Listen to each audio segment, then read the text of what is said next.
Bruce hier, BB2K Airsoft Channel. Toll, dass ihr wieder eingeschaltet habt. Ja, denn heute ist Pump-Action-Zeit. Ich habe euch eine Shotgun mitgebracht.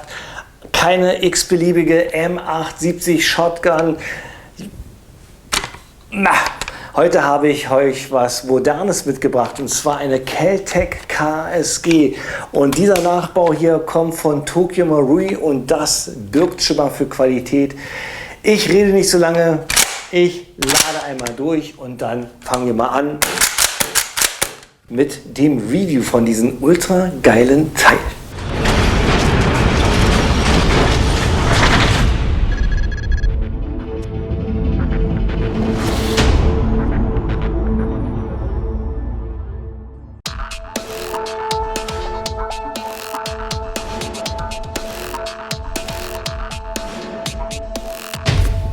Da bin ich wieder und fangen wir gleich mal an mit dem Lieferumfang von der Tokyo Marui Kel-Tec KSG Shotgun, die mir freundlicherweise vom Waffen Ostheimer Shop für dieses Review hier zur Verfügung gestellt worden ist. Da ist das Logo. Dort könnt ihr natürlich auch die KSG erwerben für einen Preis von derzeit 399 €.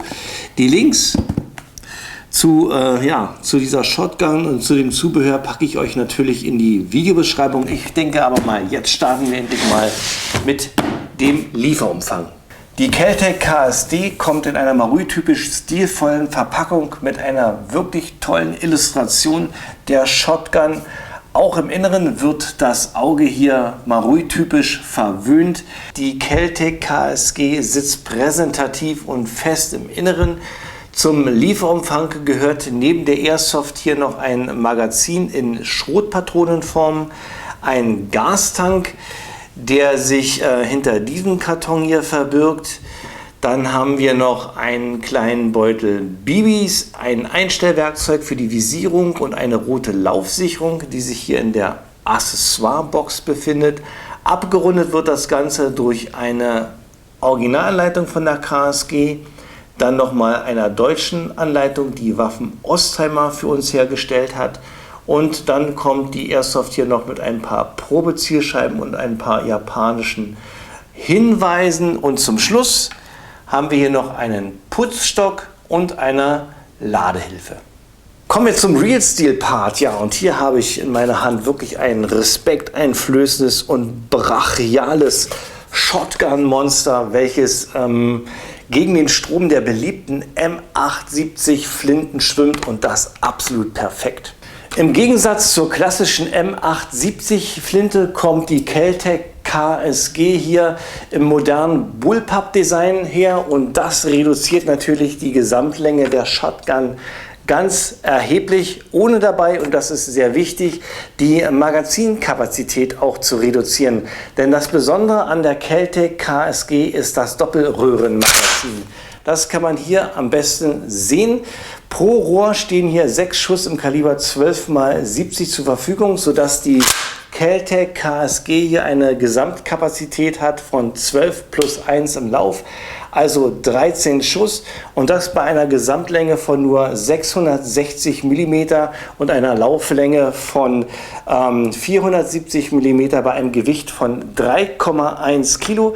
Wenn man das mal mit einer klassischen langen M870 Flinte von Remington vergleicht, hier sieht das Ganze schon etwas anders aus. Ich habe hier die ganz lange Variante, da haben wir hier 7 plus 1 Schuss, etwas kürzer wäre hier 6 plus 1 Schuss, und hier haben wir ein Gewicht von 3,4 Kilo, also so, das geht eigentlich noch, aber wir haben eine Gesamtlänge von 978 mm, und das ist schon eine ganz sperrige Geschichte, wenn man hier im Häuserkampf unterwegs ist. Und ich zeige euch beide noch mal rein. Ich packe die mal so übereinander.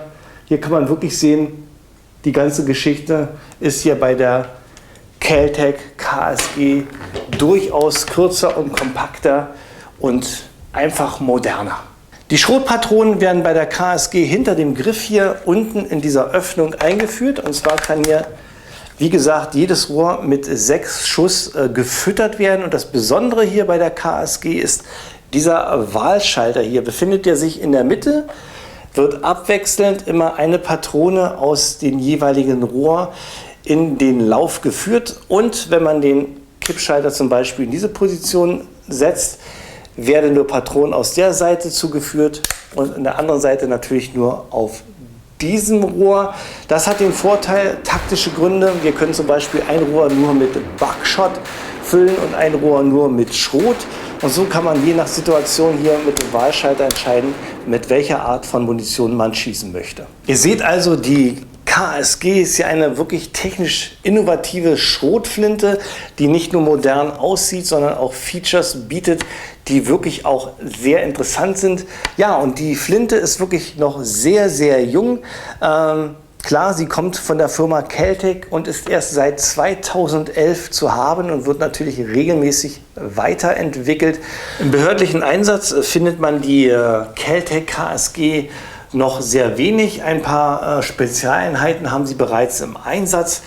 Aber, und das ist vielleicht für uns Normalsterbliche schon mal ganz wichtig, wer sie mal im Film sehen möchte, bei Terminator Genesis kann man sie begutachten, und in einem meiner absoluten Lieblingsfilme, Keanu Reeves in John Wick, der rotzt hier mit der KSG ordentlich rum, und da kann man sich mal schon einen kleinen Eindruck bilden. Oder, wenn ihr Lust habt, ich packe euch unten in die Videobeschreibung ein paar Links zur Real Steel, und da könnt ihr auch sehen, was sie so wirklich auf den Kasten hat.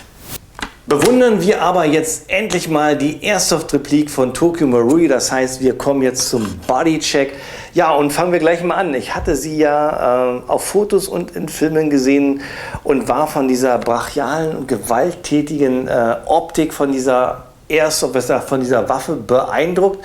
Und als ich sie dann aus dem Karton geholt hatte, muss ich sagen, Mensch, ist ja doch irgendwie knuffig. Sieht gewalttätig aus, aber dank der Bullpup-Bauweise liegt sie wirklich sehr, sehr schön in der Hand und ist sehr kurz und kompakt. 1:1 Nachbau mit einer perfekten Qualität gefertigt, Tokyo Marui typisch.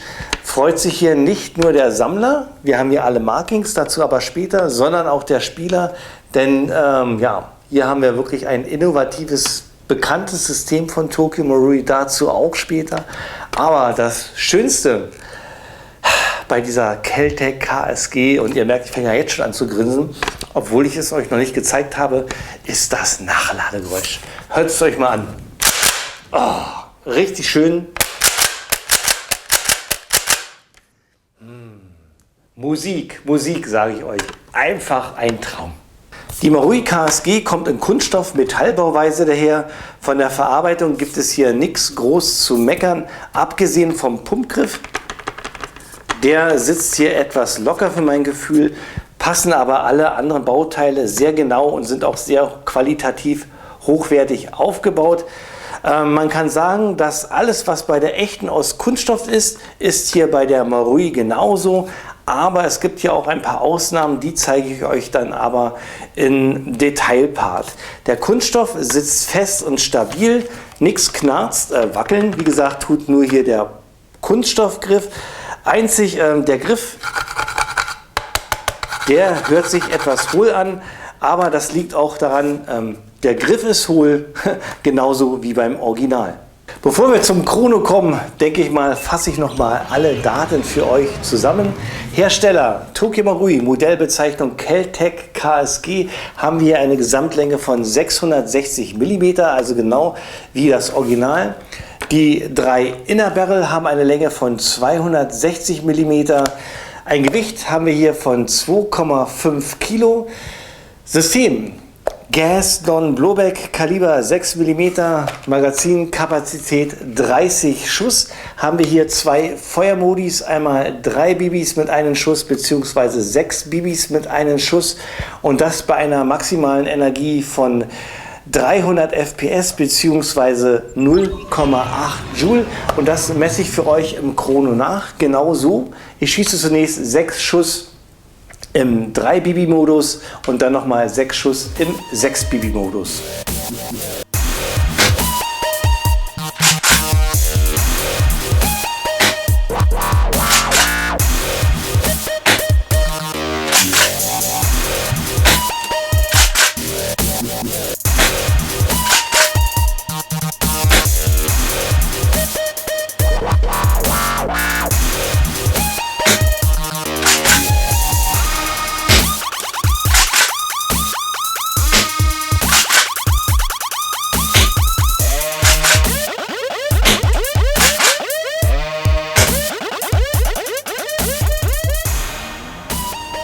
Das war der Chrono und jetzt würde ich sagen, kommen wir zu den Details und Funktionen und ich zeige euch die Tokyo Marui Caltech KSG etwas genauer. Der Outer Barrel, die beiden Magazinrohre, die Rail oben, Teile der Visierung und die beiden Sling Mounts vorne und die Wangenauflage bestehen aus Metall und der Rest aus hochwertigen schwarzen Kunststoff. Oberhalb der KSG befindet sich die Railschiene aus nicht magnetischem Metall, also entweder Aluminium oder Zink-Druckguss.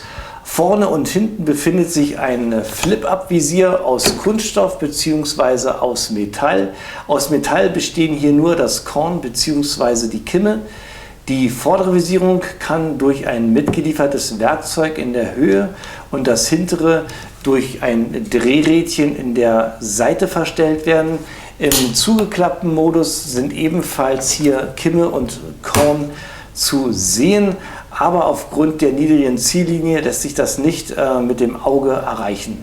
Bei Bedarf, und das ist bei diesem modernen Design der KSG schon Pflicht, können ohne Probleme alle gängigen Rotpunktvisiere aufgebracht werden, wie zum Beispiel dieses hier vom Aimtech, und dann sieht die KSG doch mal richtig stylisch aus. Wem das hier noch nicht stylisch genug ist, ja, die KSG bietet hier unten auch noch mal eine Railschiene, die besteht hier aus Kunststoff und ist auch Teil des Pumpgriffes. Ja, und hier empfiehlt es sich auf jeden Fall einen Vordergriff anzubringen. Ich habe hier zum Beispiel einen von der Firma GBU aus Metall mit diesem weichen Griff und der lässt sich ohne Probleme hier montieren und festziehen. Ja, und dann haben wir hier die absolute John Wick Ausstattung und dann ist das hier mega praktisch und macht auch ordentlich Spaß. Ich hoffe, ihr konntet mich hören aufgrund dieses lauten Ritschratsch. Ich denke mal, jetzt wird Zeit, jetzt schauen wir uns mal die Markings an.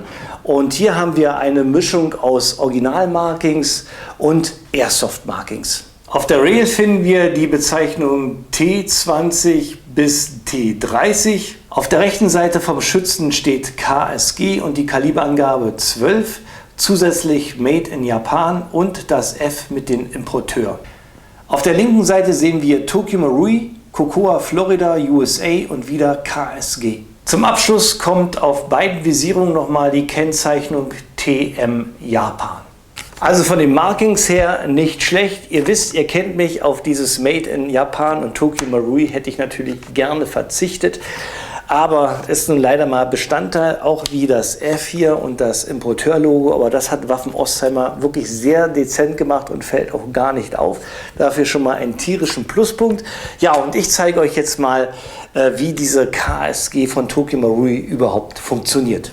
Die KSG arbeitet nach dem gleichen Prinzip wie die Tokyo Marui M870-Reihe. Heißt, sie wird mit einem Gastank betrieben. So sieht er hier aus. Hier vorne ist der Einfüllstutzen und das Schöne bei diesem Gastank ist die Kapazität. Mit einer Gasfüllung könnt ihr ungefähr so bis zu 70 Schuss mit abfeuern, was ich wirklich eine absolute perfekte Leistung finde. Ja, und wie wird der Gastank jetzt hier eingesetzt? Das ist eigentlich ganz einfach. Dazu muss hier nur die Schaftkappe aus Gummi abgenommen werden. Obwohl einfach ist es nicht. Ich habe hier ein bisschen geschummelt und habe das schon mal vorgepropelt. Ihr müsst hier richtig mit den Fingernagel rein, um das abzuziehen. Das kann manchmal ein bisschen nervig sein. Ich habe es mal etwas beschleunigt für euch. Ja, und wenn die Kappe offen ist, dann wird das Gasmagazin hier eingelegt und zwar mit einem Ruck reingedrückt, damit hier kein Gasverlust ist. So. Jetzt ist das Gasmagazin drin und jetzt können wir die Kappe wieder draufstecken und die Waffe ist gastechnisch erstmal einsatzbereit. Weiter geht's mit dem Magazin und das kommt in diesem typischen 30 Schuss Magazin in Schrotpatronenform. Absolut stylisch. Wer bereits eine Marui Schrotflinte besitzt, kann auch ohne Probleme die alten Magazine hier für die KSG verwenden. Die Bibis werden entweder mit der mitgelieferten Ladehilfe oder mit einem Speedloader hier vorne in das Magazin gedrückt. Das geladene Magazin kommt nun in das linke Magazinrohr von unten gesehen. Das rechte Magazinrohr dient als Reservoir für zwei Ersatzmagazine, die im Pump-Action-Stil hintereinander reingesteckt werden. Hier in der Mitte befindet sich wie beim Original der Magazin-Selector. Er ist zwar beweglich, hat aber bei der Airsoft-Replik hier keine Funktion. Das Nachladen erweist sich als ein wenig fummelig, kann aber mit etwas Übung sehr schnell vonstatten gehen. Zunächst wird der rechte Magazinlöseknopf gedrückt, die leere Hülse springt raus, nun die Airsoft um 90 Grad kippen, linken Löseknopf drücken und nachladen. Was ebenso fummelig ist und was ihr üben müsst, ist das Nachladen per Hand. Genau das gleiche eigentlich, aber ihr müsst halt sehen, dass ihr euch da nicht verhakt, wenn ihr die Patrone einlegt. Rechten Knopf drücken zum Lösen und die andere Patrone hier einfach einlegen und dann seid ihr wieder einsatzbereit. Das sieht bei mir jetzt ziemlich schnell aus, aber ich muss sagen, ich habe das auch eine ganze Weile geübt, weil wie gesagt, wenn ihr hier zu schräg kommt, verhakt die ganze Sache und dann wird das ganz schön nervig. Zum Vergleich möchte ich euch mal das Nachladen bei einer M870 von Tokyo Marui zeigen. Das Laden geht hier über diese Klappe. Eigentlich so ganz schnell und jetzt passt mal auf, wie schnell man hier nachladen kann. Schon ist die ganze Sache nachgeladen, also da ist die M870-Reihe von Tokyo Marui natürlich klar im Vorteil, aber die KSG ist wirklich nicht schlecht und es heißt einfach nur üben, üben, üben. Machen wir weiter mit den 3-Barrel-Systemen. Wenn ich mal in den Outer Barrel reinblicken lasse, seht ihr hier die 3 Innenläufe. Die haben eine Länge von 260 mm, was ich ziemlich kurz finde, denn wenn man mal sich hier den Outer Barrel anschaut, der hier eine Länge hat von, naja, so ungefähr 500 mm, könnten die Innenläufe ruhig ein wenig länger sein. Das würde wahrscheinlich auch der Präzision gut tun. Man kann die KSG auch umschalten auf 6 Schuss. Das heißt, dass dann pro Barrel 2 BBs geladen werden. Ich zeige euch mal, wo man die ganze Sache einstellen kann. Dazu muss hier diese Kappe aus Kunststoff entnommen werden, indem man sie Richtung Lauf drückt und nach vorne abhebt. Wie gesagt, besteht die ganze Sache hier aus Kunststoff, also auch beim Einlegen ein bisschen vorsichtig sein, damit hier diese dünne Haltenase hier nicht bricht. Ja, und hier findet man den Hebel zum Einstellen der Schussmodi. Schieben wir den Hebel Richtung Lauf, haben wir 6-Schuss-Modus, schieben wir den Hebel Richtung Schaft, haben wir 3-Schuss-Modus. Im Gegensatz zur M870 hat die KSG hier keinen Slam-Fire-Modus. Heißt, ich kann nicht den Finger durchgedrückt halten und einfach pumpen, um hintereinander zu schießen. Ihr seht, der Pumpgriff blockiert. Ich muss den Finger wieder etwas vom Abzug nehmen. Drücken, nachladen, drücken, nachladen, drücken. Um das Ganze schnell zu machen, muss man ein wenig üben. Auch hier, da der Pumpweg ziemlich lang ist, kann es sein, dass wenn man das zu hektisch macht, dass der Pumpgriff hier etwas hakt. Die Drucksicherung befindet sich wie beim Original oberhalb vom Griff. Das rote F signalisiert hier, dass die KSG einsatzbereit ist. Drücke ich die Sicherung hinein, erscheint sie auf der anderen Seite mit dem Buchstaben S und das heißt Safe. Safe bedeutet, ich kann den Abzug hier nicht drücken, der ist blockiert, aber ich kann die Waffe nachladen. Jetzt habe ich so viel über das Schießen erzählt, da wird es doch jetzt echt mal Zeit, dass wir die Kel-Tec KSG von Marui mal auf die Zielscheibe loslassen, oder? Ich werde zunächst 10 Schuss im 3-BB-Modus schießen, Patrone wechseln und dann 5 Schuss im 6-BB-Modus, das Ganze auf 15 Meter mit 0,2 Gramm Bio-BBs und ich bin gespannt, ja, wie die Kugeln da vorne ankommen. So, ich beginne jetzt mit dem 3-Schuss-Modi.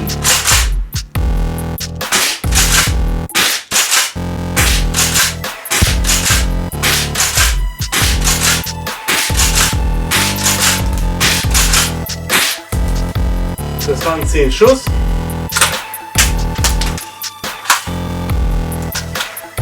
So, jetzt wechsle ich in den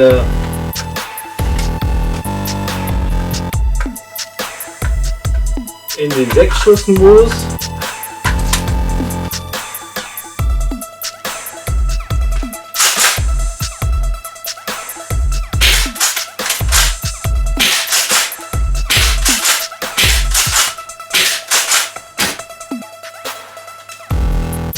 Das waren 6 Schuss.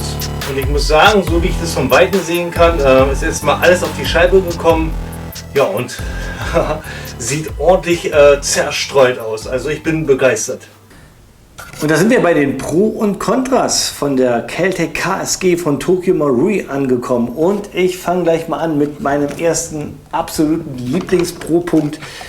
Wir haben hier einen Exoten und das freut mich richtig doll. Denn ja, eine M870 auf den Markt zu werfen, ist für mich wie eine weitere M4. Absolut langweilig. Und da freue ich mich, dass Tokyo Marui ja den Mut hatte, hier mal, ja, wie gesagt, diesen Exoten hier auf den Markt zu werfen. Und das hat Tokyo Marui natürlich wieder typisch in einer sehr hochwertigen Qualität geschaffen. Wir haben hier eine 1:1 Umsetzung mit Markings, hochwertigen Kunststoffparts und vielen Metallteilen. Das ganze System läuft hier reibungslos, ohne Probleme. Ja, wir haben diesen coolen Pump-Action-Sound, der ist wirklich hier bei der KSG ultra brutal laut. Und ich kann mir vorstellen, dass man damit, wenn man auf dem Spielfeld damit unterwegs ist, dass man schon von der Ferne diesen Sound hört und wahrscheinlich ich als Spieler gar nicht mitkriege, dass da einer Hit gerufen hat, weil das so laut ist, dass man wahrscheinlich schon irgendwie der Gegner das schreien muss, dass er getroffen wurde. Besonders tut er das wahrscheinlich automatisch, indem ich ihn ein zweites und ein drittes Mal damit behakt habe.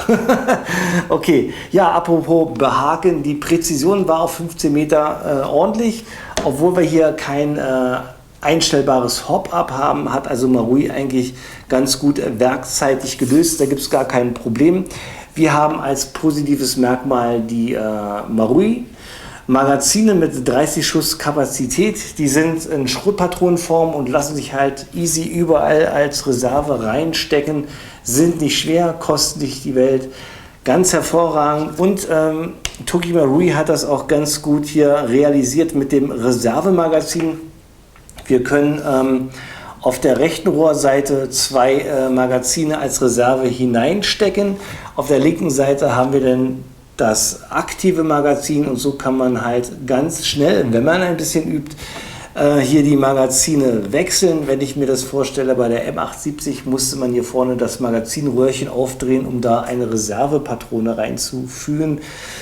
Absolut umständlich und unnötig, hat kein Mensch gemacht. Hier bei der KSG macht das schon viel mehr Sinn und da bin ich begeistert. Letzter Punkt von den Pros ist die Gaseffizienz. Mit einem Gastank kann man hier 70 Schuss mitmachen. Das ist richtig ordentlich und ja, verdient einen Daumen nach oben. Ja, und dann haben wir eigentlich alle Pros von der KSG Kel-Tec hier abgehakt. Kommen wir zu den negativen Punkten und das ist, ja, ich muss es erwähnen, das fixe Hop-Up. Warum Marui es nicht geschafft hat, hier das einstellbar zu machen, ja, keine Ahnung. Entweder haben sie es vergessen oder es war technisch nicht möglich. Kann ich mir eigentlich gar nicht vorstellen, weil Marui ja eigentlich wirklich eine ganz pfiffige Firma ist. Ja, keine Ahnung, vielleicht gibt es ja mal ein Update hier, KSG Service Pack 1 mit einem Adjustable Hop-Up. Als zweiten negativen Punkt finde ich hier, der Inner Barrel hat nur eine Länge von 260 mm, also man hätte auch noch ein bisschen länger gehen können, um die Präzision zu erhöhen. Warum das wiederum Marui nicht gemacht hat, kann ich auch nicht sagen. Zum Thema Nachladen der Hülsen aus dem Reservoir ist ein bisschen hakelig, auch so das einzelne Nachladen von einer Patrone hier rein ist hakelig. Das muss man wirklich sehr, sehr doll üben, aber das ist halt geschuldet von dem System. Das lässt sich wahrscheinlich nicht anders machen, aber ihr habt gesehen, wenn man ein bisschen übt, geht das Ganze richtig flott. Nicht so schnell wie bei der M870, aber nicht so dramatisch. Wir haben hier keinen Slamfire, auch nicht so dramatisch, wäre aber ein cooles Feature gewesen. Hier muss man also richtig schön immer durchladen und abdrücken und wenn man das ganz schnell machen will, muss man das auch kontrolliert machen und nicht zu hektisch, weil dann der Pumpgriff gerne mal ein wenig hakt. Was ich noch nicht erwähnt habe, ist die Verletzungsgefahr. Ihr seht hier, ich habe hier den Safety Finger. Der Safety Finger kann aber in dieser Position sehr schnell unsafety sein, denn wenn ich jetzt den Pumpgriff betätige, schnarzt das hier so schön am Finger und ich kann mir dann gleich ein Pflaster holen, aber auch wie gesagt hier üben. Und ich denke mal, wenn man sich hier einmal geklemmt hat, dann hat man das im Kopf und macht das nie wieder. Nächster negativer Punkt. Die Visierung hier ist nur aus Kunststoff gefertigt. Warum? Weiß ich nicht. Hätte man auch mal aus Metall fertigen können. Denn hier Kimmelkorn ist Metall, dann hätte man den Rest hier auch noch machen können. Warum nur Plastik? Keine Ahnung. Der Pumpgriff ist ein wenig locker, könnte fester sein. Und ja, letzter Punkt. Preis 399 €.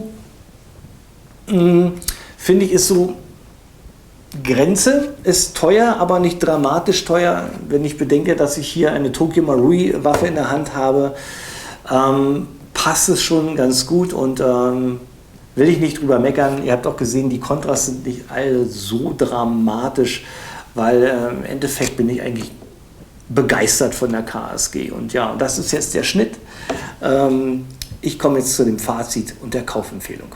Ja, Kaufempfehlung, Fazit. Und hier muss ich sagen, Waffen-Ostheimer weiß, was ein Bruce sich wünscht. Und so kam für mich jedenfalls sehr überraschend zum Ende des Jahres die KSG nach Deutschland.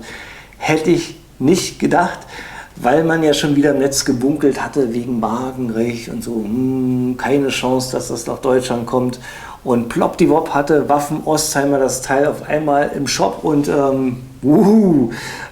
ja, musste ich haben. Und ich habe sie, hatte sie und ich denke mal, ich werde sie auch weiterhin haben, denn ist schon echt ein Schnuckelchen. Und wie gesagt, es ist ein Exot, mal wirklich mal was anderes.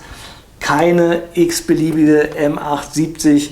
Hier haben wir mal ja, was ultramodernes und richtig toll designtes und absolut auffälliges hier in der Hand. Und die Airsoft, würde ich sagen, spricht nicht nur den Sammler an, sondern wird auch den Spieler ansprechen, denn wir haben hier ja keine Powermaschine, sondern ja, ihr habt gesehen, die Werte liegen so bis 0,8 Joule und somit ist hier die Airsoft auch optimal für CQB und sie ist auch ultra kompakt und kurz dank der Bullpup-Bauweise. Also könnt ihr euch da in engen Umgebungen hier schön mit der KSG bewegen, ohne wo mit dem Lauf irgendwo gegen zu knallen. Und das ja, mit Stil. Denn ich muss sagen, sie sieht wirklich richtig genial aus. Und was ihr auf jeden Fall braucht, wenn ihr euch die KSG holt, holt euch hier noch eine Rotpunktoptik und einen Frontgriff. Und dann ist das hier so richtig stylisch. Ja, und das war mein Review gewesen zu der Kel-Tec KSG von Tokyo Marui. Ich bedanke mich nochmal, weiß ich gar nicht, ob ich das schon gemacht habe. Doch, habe ich schon. Ich mache es aber trotzdem. Danke, danke, danke an Waffen-Ostheimer, dass ihr hier diesen Exoten nach Deutschland gebracht habt. Ich hoffe, ja, ich konnte euch ein wenig von der Airsoft hier überzeugen oder nicht überzeugen. Ob ihr sie nun kaufen wollt oder nicht, liegt natürlich ganz klar jetzt an euch. 399 € ist eine Ansage. Aber dann habt ihr aber auch, wie gesagt, eine sehr, sehr spezielle Shotgun mit einem sehr, sehr speziellen Durchladesound, der ein Grinsen aufs Gesicht zaubert und eurem Gegner das Fürchten lernt. Okay, das war es jetzt gewesen von mir. Das war das Review von der Tokyo Marui Kel-Tec KSG. Ich hoffe, es hat euch gefallen. Wenn ihr Fragen habt, packt das bitte unten in die Kommentare. Wenn ihr meinen Kanal noch nicht abonniert habt, dann drückt mal da auf den Knopf, um kein Video mehr von mir zu verpassen. Und unten könnt ihr gerne auch drauf drücken, wenn ihr noch ein Video von dem Bruce sehen wollt. So, das war's von mir. Wir sehen uns beim nächsten Review. Macht's gut, euer Bruce.